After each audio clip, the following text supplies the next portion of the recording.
Yan, good afternoon pala mga ka-agri. So by popular demand, nandito na naman po si Admin Erwin.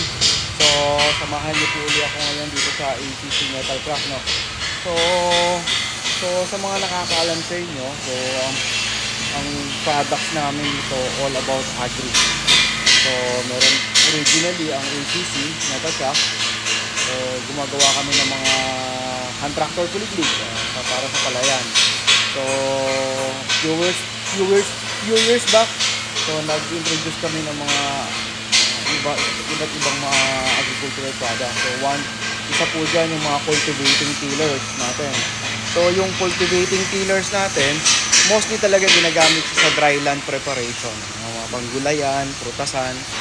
But sa ibang lugar, so ginagamit na rin nila sa palayan. So yung maliliit na pinitak po, yung maliliit lang na area, or sa mga upland, like yung mga Banawe rice terraces, gano'n. So actually yung cultivating tillers ng mga binibenta natin, design talaga siya sa wet and dry land preparation. So ayan, mabalik tayo dito sa video na to. So marami tayong mga customers. Siyempre kumukuha tayo ng mga feedback sa kanila. So merong mga requests ng mga additional implements na mas sa tingin nila is makakatulong. So meron tayong 2 implements na ginawa, isa sa dry land, isa sa wet land, or actually pwede mo rin parehas gamitin sa dry land and wet land. So but then again, so ipapakita natin sa inyo. So mag-umpisa tayo doon sa isang bagong implements na ginawa natin, no? So ito yung mga dati kasi meron tayong mga noong araw, kung natatandaan niyo yung mga hatak-hatak ng kalabaw. So yun po yung tawag po nila doon, single plow. So dito sa cultivating tiller, meron tayong mga existing na attachment na single plow. So actually dalawa nga siya. So itong single plow na to, ito po yung gawa natin, fabricated siya. So ganyan po yung design niya. So isang side lang siya. Then by request, so sabi ng mga ibang kasaka natin, mas maganda yung left and right. So okay. So ngayon, nag-import tayo sa China. Ito naman yung single flow natin na adjustable left and right. So yung lalim itong dalawa na to, actually na-adjust yung kain yan. So sa single plow, ito yung gawa natin. Sa China, ito. So may adjustment siya. So ipihitin mo lang siya dito. Okay? Now, ano yung sinasabi kong yung implements na ginawa natin? So may iba tayong mga ka-agri, gusto nila double flow. So again, siyempre nag-research tayo. We came up with this design. So prototype lang to mga ka-agri.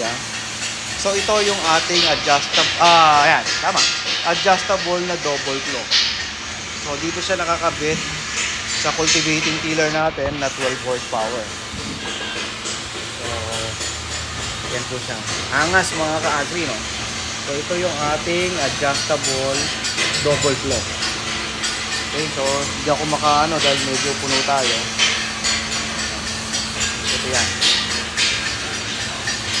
So ngayon, itong double flow natin na to, naka-design siya para dito sa ating mga cultivating tiller. So ito yung prototype natin. So siguro ito, tingin ko mababago natin, baguhin natin ng konti. Pabaguhin natin siya ng konti. So ito siguro mawawala ito later on. So lalaparan natin to. Lalaparan natin siya para ito isang diretso na lang siya. And then itong talim na to, pwede mo rin siyang ilipat dito sa kabilang side. So magtatapat sila. So yun ang nakikita kong design. Pero ito, workable na tong design na to actually. So nangyayari to, yung front saka yung second mo na talim, na-adjust yan. Yan mga ka-agri, ang ating bagong implements dito sa ACC Metal Craft na double flow. Para, sa ngayon para dito yan sa cultivating tiller natin. So ang next goal natin, itong double flow na to, ay mailagay natin o makagawa tayo para design naman para dito sa ating mga hand tractor kuliglig. Di ba? Yan ang ating double flow mga ka-agri. Now, okay. Ang isa pang implement na ginawa natin dito sa ating cultivating tiller, ito mga kabin. Dati kasi ang design natin ng gulong, yan po. So, ginagamit yun ng mga ka-agri natin, both sa dryland and wetland. So, yung ibang mga ka-agri natin, pag sinasabi nila, pag sa medyo malalim na lugar, o medyo lumalim na ng konti yung tubig, lumulubog daw po ito. So, ang request nila is gumawa ng paddy wheel na singhaba ng mga kasatulid. Pero syempre, yung bilog niya mas maliit. So, again, yan. So, special demand o request, gumawa rin tayo ng ating ng paddy wheel. Ito, exclusively para sa mga wetland po siguro. For wetland, kakabit dito sa tiller. So, meron na tayong paddy wheel na for dryland and another paddy wheel para sa wetland. So, ayan na to. Alis kumpleto na tayo ng implements dito sa cultivating tiller mga ka-agri. So, ayan siya. Okay, itong double flow, siguro gagawa pa tayo ng magpapabricate pa tayo later on para dito naman, para sa kuliglig. So ngayon yung ating produkto na double flow na nagawa para sa cultivating tillers lang mga ka-agri. So siguro pag nakaluwag-luwag na tayo sa production, mga fabricator natin, gagawa naman tayo para sa kuliglig. Double flow din siya. So pasin nyo sa double flow, kunyari pumurol na yung talig nyo, napapalitan siya. Okay?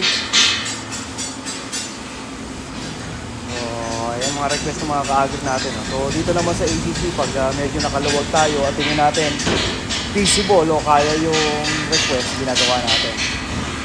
So, siyempre, goal natin lagi mapadali yung trabaho ng mga ka-agri natin. So, ito yung existing natin at single plow. So, ito yung fixed one side. Ito naman yung green, adjustable left and right. So both yung kaya niya na adjust. This one is local. This is imported sa China. And then of course yung gawa natin ngayon na double flow. Okay. Ayan. So right now mga agri, siguro pwede ko nang masabi na pwede na tayo mag-start ng production ng double flow. So for inquiries, message lang kami sa ACC Metagraph or sa mga contact information ay ilalagay ko sa comment section. Again, this is Admin Erwin. So, salamat sa mga feedback nyo, mga ka-agri, sa mga ideas na binibigyan nyo sa amin. So, again, if nakikita namin na talagang beneficial para sa inyo, o kaya naman namin gawin, pinapabricate namin. So, yun po. Kala ko may tao lang. So, maraming salamat mga ka-agri. So, until our next video.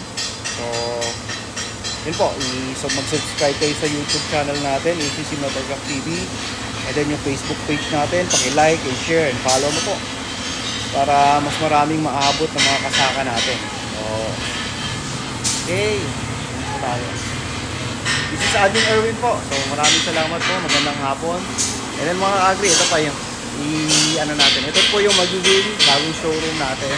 So, ginagawa na po natin yan. So, 1 month's time, tapos na po yan, hopefully. So, medyo maulan po dito ngayon sa atin. May ulan po ngayon. So, magandang na rin po. Maalinsangan na nakaraang araw. So, yun po. Thank you for watching po. Maraming salamat po. And good day po sa inyo lahat. God bless mga ka-agri.